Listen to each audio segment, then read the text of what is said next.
Uzoq. Nadira. Kech qolgan payting nima bahona o'ylab topasan? Kech qolgan paytim ko'proq yo'lda probka qolibdi yoki mashina uzilib qoldi. Men bahona topmayman, chunki kech qolmayman. Uxlab qoldim. Endi aldamasdan. To'g'risini aytaman, uxlab qoldim deyman. Uxlab qoldim deysan? Kech qolsangiz nima bahona topasiz? Hech qanaqa bahona topmayman. Kuzuroni Darsga kech qolsam agar uxlab qoldim deyman, probka bo'lib qoldi yoki nimadir deyman. Ilu. Darsga kech qolsangiz nima bahona topasiz?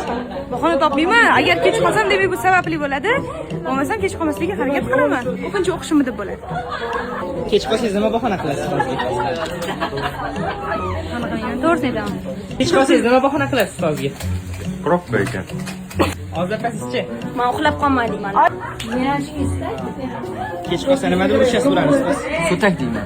Kechga qoldi, yolg'on gapiradi, kechga qolib keldi. O'zi uxlab qolgan bo'ladi, boshqa qanaqadir ishini qilayotgan bo'ladi. Hammasi ko'zini mo'ltillatib shunaqa zo'r yolg'onlar to'qiydi. Keyin 100 metr nariyoqdan yugurib kelardi, hansirashib boshlaydi. Shunaqa bahonalar bor.